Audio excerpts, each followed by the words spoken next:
How can I help? No, not bothering me. Not exactly.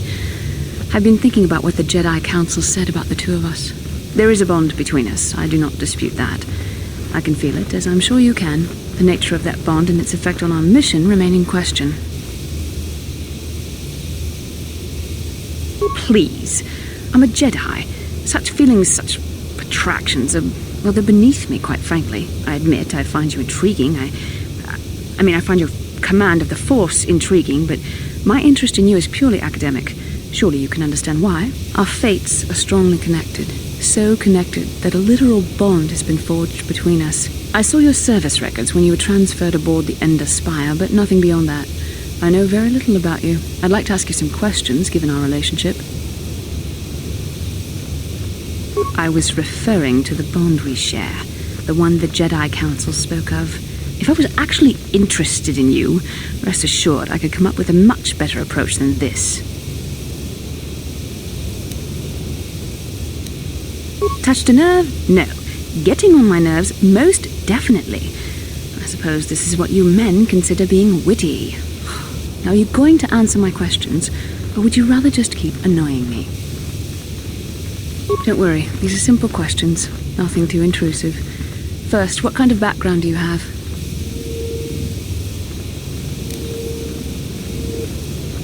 Good. On which planet were you born?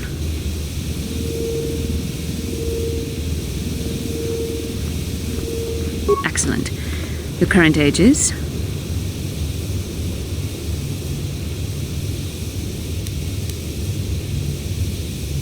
Yes. Well, the truth is, I was studying how you responded to my questions. Your reactions helped me judge you. This was a test for me to learn more about your character. You were honest, which is good. And you treated this as a serious matter, which it is. This bond we share will shape both our destinies. It is not to be taken lightly. But I imagine you've had enough questions for a while. So many things have happened to you since Taurus. It's probably a lot for you to absorb. We can speak again later, after you've had time to think about all this.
Yes, what's on your mind?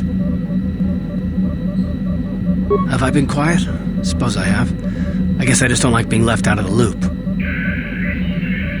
left out of the loop, not being told anything, strung along. It's really starting to irritate me. For one thing, I want to know what the Jedi Council said to you. They pulled you in there and refused to tell me a thing about it. I'm rather curious to know what went on, and why they didn't keep you on Tatooine for training. Isn't that strange?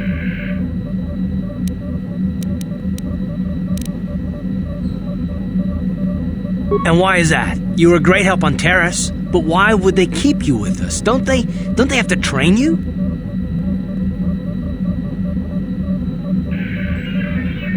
A bond? What kind of bond? You mean to say that they told you that you were tied to Bastila in some way? I have trouble believing that. I've been watching you. You can be cruel and impulsive, a Jedi without self-control or training, and yet the Council sends you on your way. Why? I am not trying to provoke you or to imply that you're somehow responsible for the Jedi Council, but give me a hand here. There has to be a reason.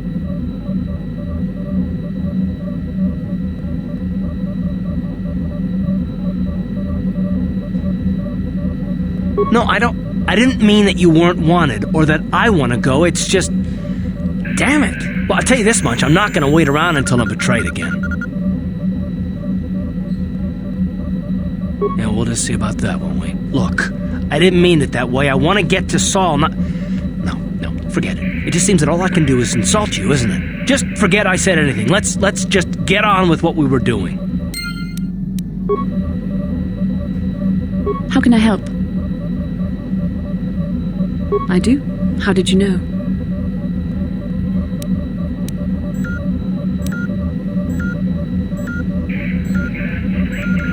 You are easily the vainest, most arrogant man I have ever met. Besides, I know you can't be serious, since I was purposefully not staring in your direction. I am a Jedi, remember? I have far too much mental discipline to reveal what goes on inside my mind with such obvious physical clues. My thoughts remain hidden, including whatever my feelings are for you.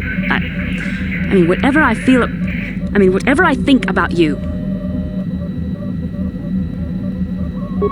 That is you. Why must you be so impossibly infuriating? You know very well what I am really talking about. I am referring to the bond between us, the one the Jedi Council spoke of.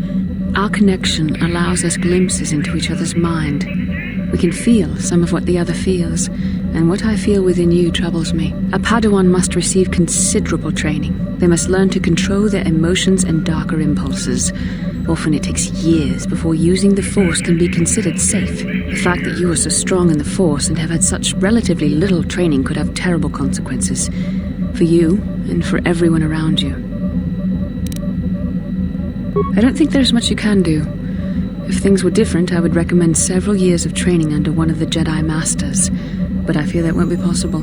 Already you exhibit the kind of willfulness, erratic behavior, and lack of compassion that will lead you to corruption. We must all resist the influence of the dark side.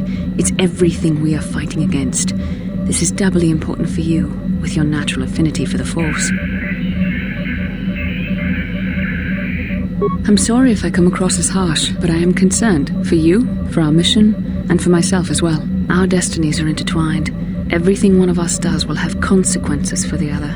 Any reckless behavior on your part is likely to affect me as well.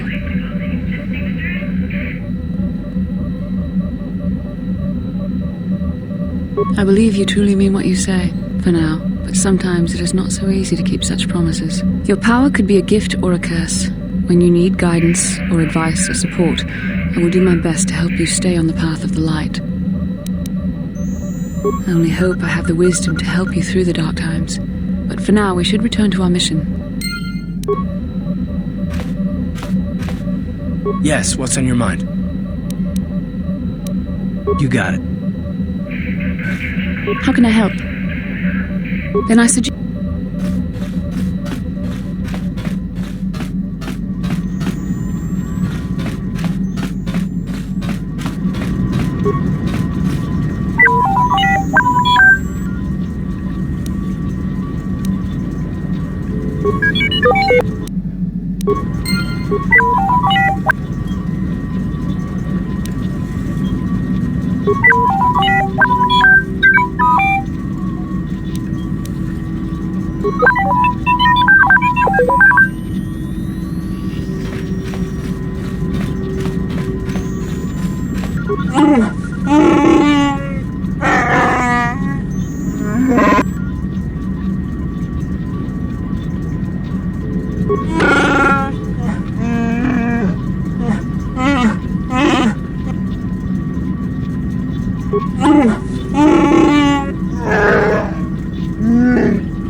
Yeah, what do you want?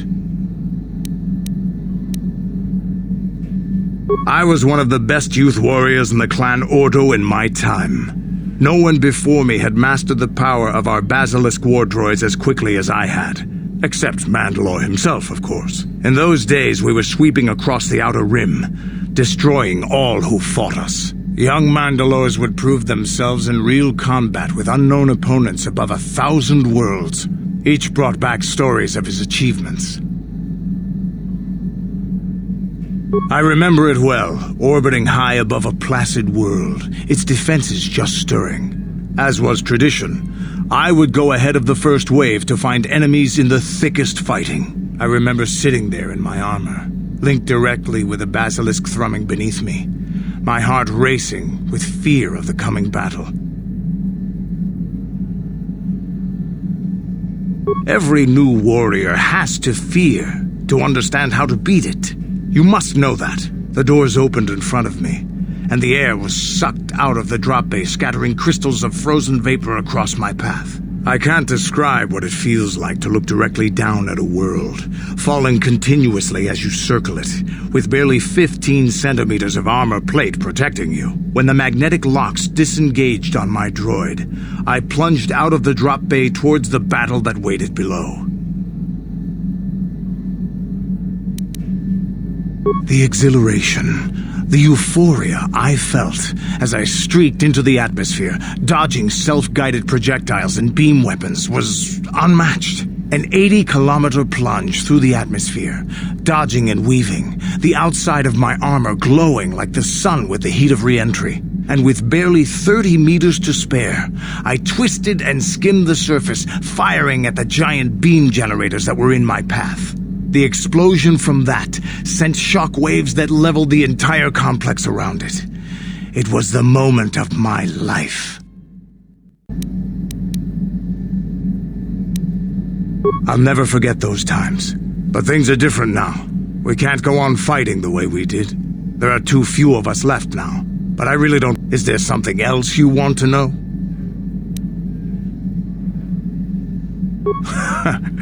Stimulants make a warrior out of even the weakest human. Here's a strength-boosting stimulant to help you get stronger. There anything else you need?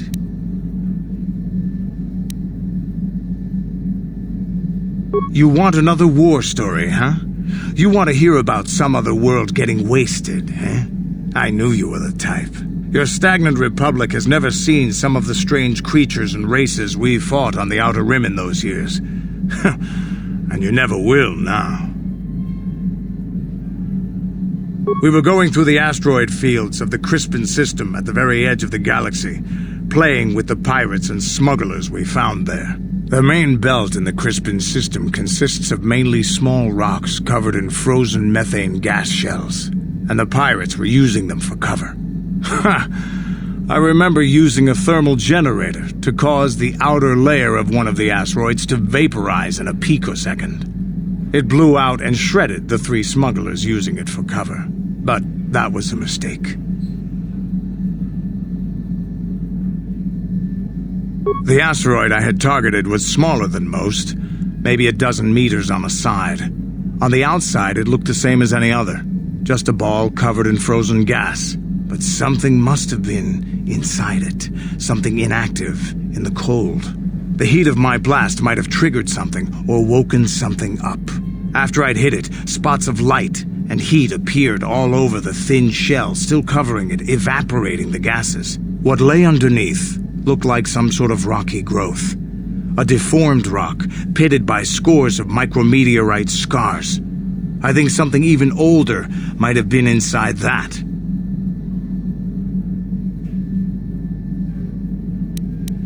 Maybe, but maybe not. It started rotating faster and faster as we watched it. After a second, it started spraying fire, thermal projectiles that melted our armor like wax. We were caught completely by surprise. Before we could counterattack, it fled at an incredible speed. We couldn't catch it, but we could follow its hyperspace wake. We followed its trail as far as we could, heading away from the galactic core. When it finally led beyond the edge of our galaxy, we abandoned our efforts. Anything that wants to commit suicide in that great void is not worth our trouble trying to catch. That's the only story I have for now. I'll tell you some more stuff later if we get the chance. Is there something else you want to know? Your choice. I'm here if you want something done right. Yeah, what do you want? I don't have as many strange stories like the last one I told you, but I do have a couple about me and the stuff I've done. In one battle above the world of Althir, my unit managed to defeat a force of Althiri 10 times our own size. That battle gained me command of an entire subsect of my clan. For 5 days, they had managed to hold off our forces, keeping us to the outer rings of their world, preventing us from attacking it directly. My task was to assault one of their flanks with a false attack. The Althiri would be drawn out by the units I had sent in. Once they had surrounded those units, the bulk of my forces would attack from the rear and defeat them in detail. Things didn't go as I had planned. I saw an opening, a mistake they had made in the disposition of their forces, and took it. While fending off our main force, they had let their fleet split in two. The center of their entire fleet was left exposed. I turned my forces and assaulted the center of their fleet, decimating them.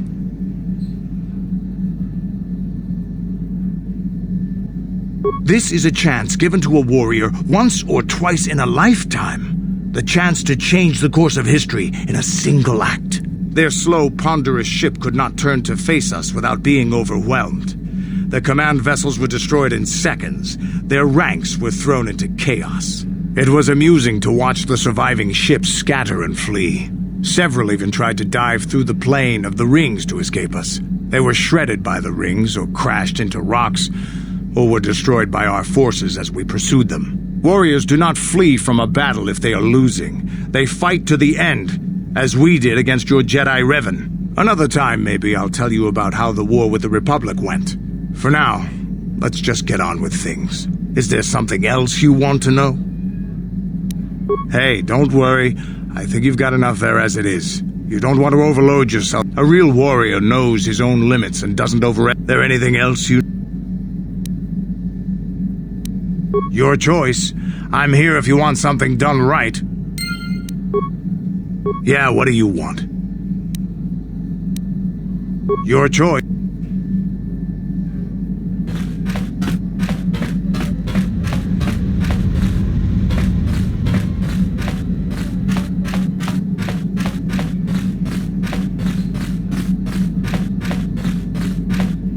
Huh? Oh, sorry. I was thinking about Terrace. I still can't believe it's gone. I mean, I grew up there and now it's just gone.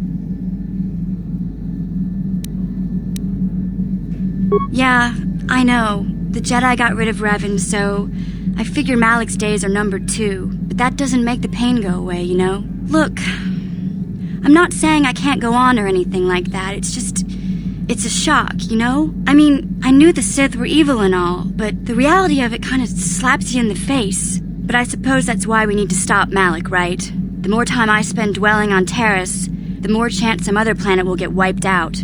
I guess that's what it comes down to. So don't worry about me. I'll be okay. And if you need my help against Malik or the Sith, I'll be there for you. Hey there. What can I do for you? I was a little snappish when we last talked. I'm sorry about that. I get a little touchy when it comes to Griff. It's kind of embarrassing telling people about him. It's complicated. Griff wasn't the most popular guy. He had his faults. But I still loved him, you know? Sometimes people don't understand. I never knew my parents. My brother always looked out for me. He's the one who brought me here to Taris. I was just a kid, only 5. But I remember the trip, if you could call it that. We were stuffed inside a packing crate in a starfreighter's cargo hold with just enough food and water to make the trip. Not exactly first class, you know? I don't know the whole story. I was pretty young, but my brother owed a lot of money. Might even have been a few arrest warrants out for him, I don't know. The only way to get off the planet was to smuggle ourselves out. I mean, I don't want to make it sound like we were criminals. Well, maybe my brother was. See, this is why I don't like to talk about it. It makes Griff sound worse than he really was. My brother had his problems, but he always looked out for me. Yeah, that's what I'm trying to say. Without my brother, I don't know where I'd be. He gambled and drank, and he was always borrowing money for his latest get-rich-quick scheme. But he had a good heart, you know? He taught me how to survive, showed me how to slice into a computer security system, how to get inside a locked building without the entrance codes, and how to spot a wealthy mark for a quick shell game.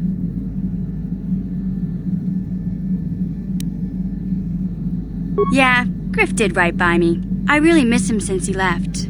I keep hoping he'll come back someday. He promised me he would.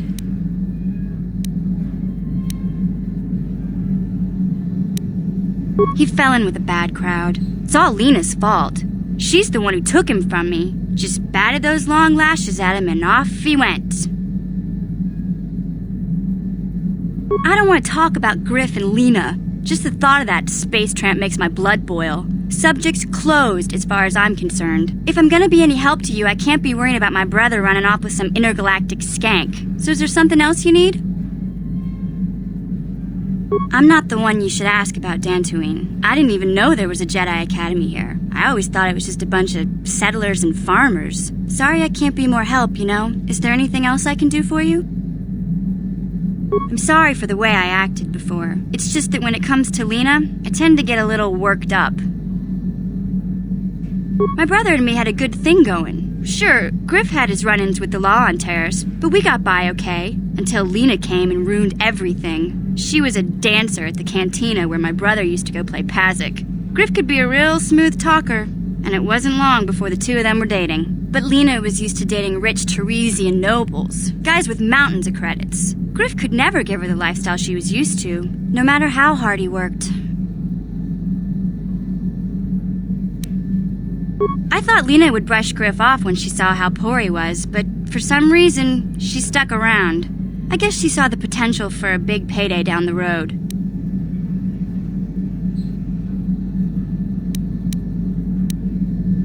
After they'd been together for a few months, Griff told me he was leaving Taris. He and Lena were going to try and make their fortune off-world. He promised as soon as he made enough credits he'd come back and get me, and we'd all live like royalty. That was 2 years ago. I haven't seen him since. I don't even know where he went.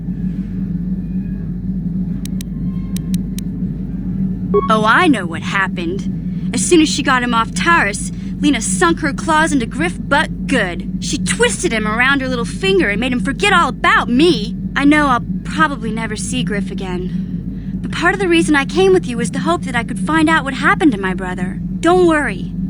I won't let the search for Griff get in the way of what we're doing. Let's just get back to the task at hand. Is there anything else I can help you with? Okay, have it your way. Hey there, what can I do for you? Don't worry. I won't let the search for Griff get in the way of what we're doing. Let's just get back to the task at hand. Is there anything else I can help you with? Okay, have it your way.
Lord Malak, the Star Forge is operating at 200% capacity, far beyond our expectations. I am more interested in the young Jedi Bastila and her battle meditation. Have you learned how she escaped the destruction of Taris? She was aided by Karth Onasi, a decorated war hero of the Republic and a legendary soldier.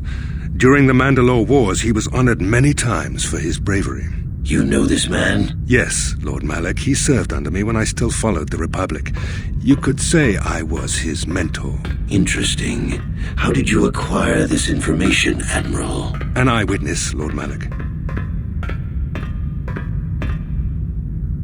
Calo Nord, a bounty hunter, was there when Bastila and Karth escaped the planet. Apparently they left him for dead. A Jedi and a war hero. It's a wonder you survived the encounter. I am hard to kill, Lord Malak. Calo has agreed to help us capture the young Bastila for a very hefty fee, of course. But I assure you he is well worth the price.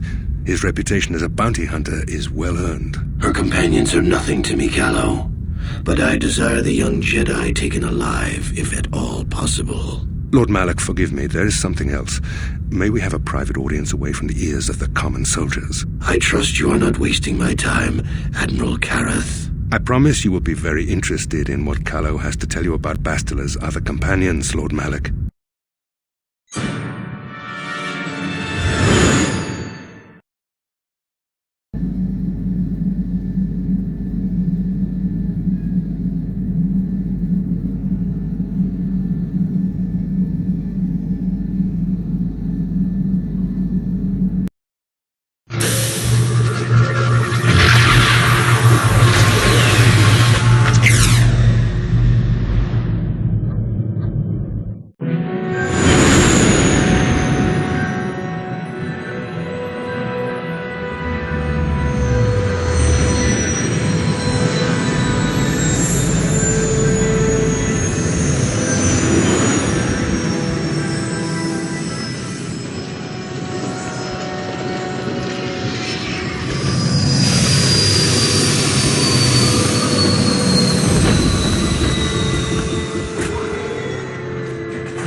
Force has given us a vision, like the one we shared on Tatooine. Did you see it? Of course. You must have. The Force is strong with us both. Tatooine is known for little but blowing sand. I find it surprising that there would be a star map somewhere in its desolate wastes.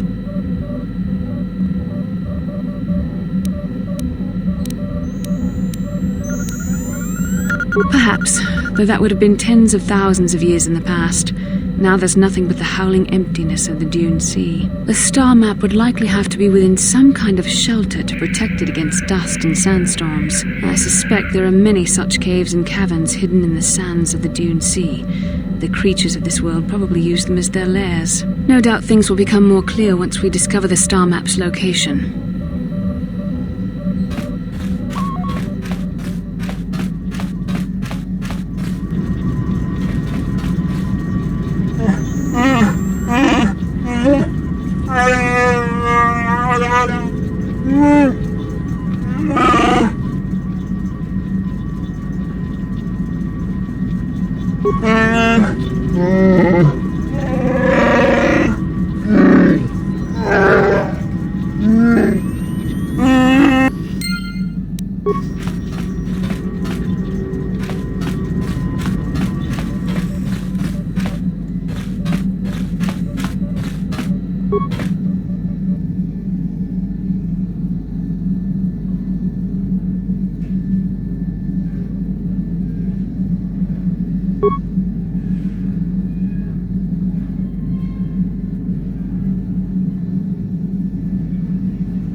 No problem.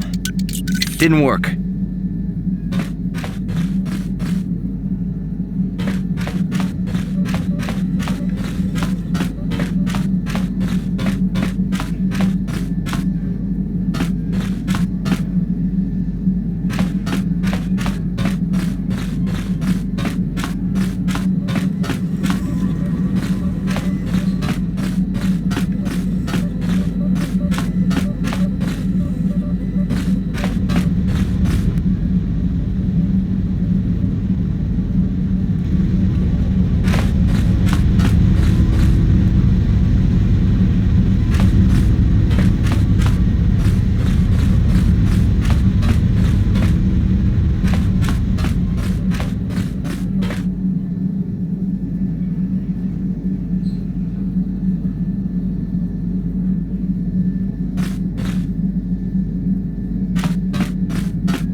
Tipuna, bona na kichu.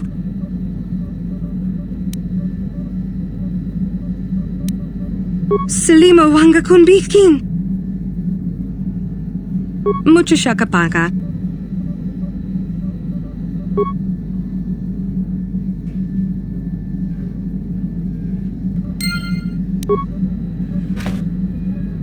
Mucho shakapaka.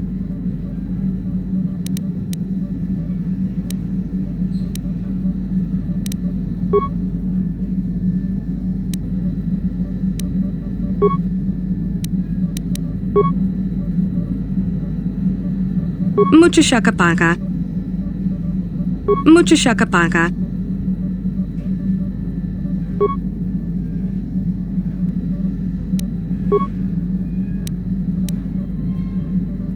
Tonki ba non tontek. Kipuna, bona na kichu.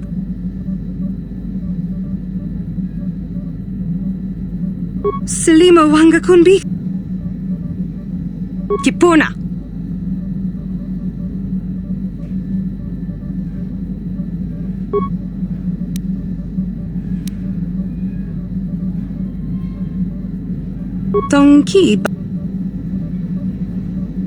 Tonki ba non tontek. Kipuna, bona na kichu. Kipuna, bona na kichu. Tong abuk shami no nok. Mucho shakapaka.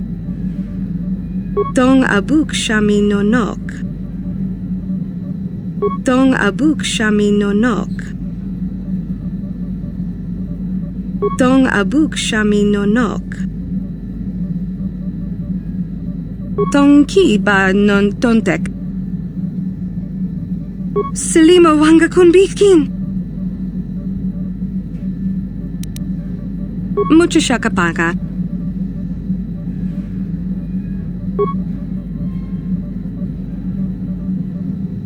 Tong abuk shami no. Mucho shakapaka. Selima. Kipuna, bona na kichu. Kipuna, bona na kichu.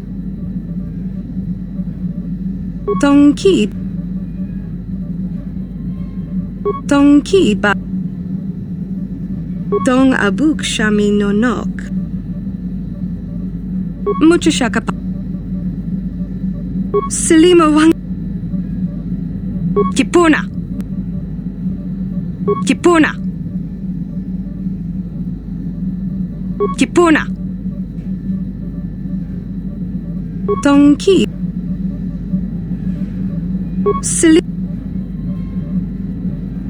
Tonki. Selima wang. Tonki. Selima. Tonki. Tonki ba non tontek. Mucho shakapaka. Tonki ba.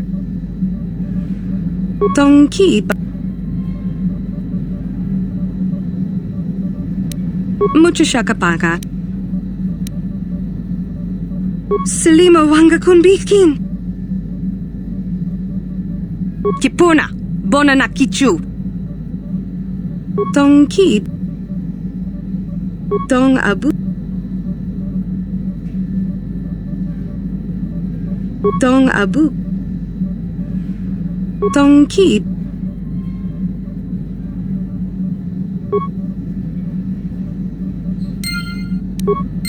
Mucho shakapaka.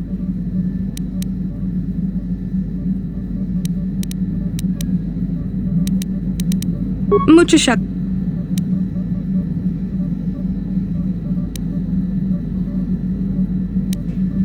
Selima wanga kunbikin. Kipuna. Tonki ba no. Tong ab. Kipuna. Bona na. Selima wanga kunbikin. Mucho shakapaka. Tong abuk shami no nok.